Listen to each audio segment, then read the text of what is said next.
Nageshri police સ્ટેશનમાં આપણે રજૂઆત કરી. ખૂબ મોટી સંખ્યામાં આ જે પરિવાર છે એને દુઃખ જે આવી પડ્યું છે એમાં બધાએ સાથ સહકાર આપ્યો. આપણા આગેવાનોએ બધાએ ખૂબ મહેનત કરી અને સાહેબને રજૂઆત કરી. ભાઈ રણછોડભાઈ અમે બધાએ દાદાએ ને બધાએ હવે કાયદાકીય પ્રમાણે જે સૂત્રાપાડા પોલીસ છે એણે આ લોકોની મદદ માગી હતી અને 3 પોલીસનો સ્ટાફ એણે સૂત્રાપાડા પોલીસને સપોર્ટમાં આપ્યો હતો કે આરોપીને પકડવા જાય.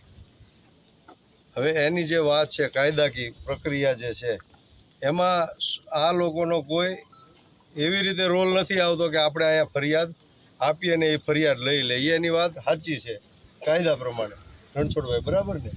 એટલે સૂત્રાપાડા જે પોલીસ સ્ટેશન છે ફરિયાદ આપણે ન્યા જ લેવડાવવાની છે અને અત્યારે જ્યુડિશિયલ પ્રક્રિયા ચાલુ છે એવું સાહેબે કીધું છે ને આપણે લેખિતમાં લઈ લીધું છે કે ભાઈ કોણ કોણ અહીંથી તમે 3 પોલીસ અધિકારી કે પોલીસ કર્મચારીને મોકલ્યા હતા એનું એને બક્કલ નંબર સાથે નામ સાથે આપી દીધું છે. હવે આગળની કાર્યવાહી બધા એને આપણા આગેવાનો જે નક્કી કરે, રણછોડભાઈ, દાદા, બીજા જે કોઈ આપણા આગેવાનો હોય, આ જે પરિવાર છે ભાવેશભાઈ છે, તો એ પ્રમાણે આપણે આગળ હાલશું અને 100% આમાં ન્યાય મળશે. કારણ કે આ ખુલ્લી કિતાબ છે, જે બન્યું છે એ તો બધાની નજર સમક્ષ છે. આમાં કોઈને બચાવીએ કે એમ નથી. એટલે બીજું રણછોડભાઈ વાત કરશે જે કંઈ. ગોપાલભાઈ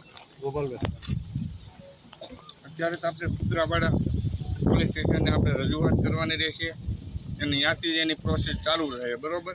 અને આનો એકડો જ ઘૂંટવો પડશે રાજુભાઈ. જ્યાંથી કે એના શાળાની જે ગુમ છે એ ફરિયાદથી જ એને એકડો ઘૂંટવો પડશે રણછોડભાઈ, કારણ કે ન્યાય એનો પાયો દબાઈ ગયેલો છે. આ વ્યક્તિ એમાં એક્ટિવ થયો અને આની ઉપર એટલા જુલમ ગયા છે એનું કારણ જ એનો હાળો છે અને ત્યાંથી એનો આપણે એકડો ઘૂંટવો પડશે અને ત્યાં જ આપણી એફઆરઆઈ લેવામાં આવશે. જે નિર્ણય લેવો હોય એનો પરિવાર, આગેવાનો બધા સાથે રહી અને આપણે એનો નિર્ણય લઈએ કે આની આગળની પ્રોસેસ શું કરીએ છીએ રાજુભાઈ, બરોબર ને?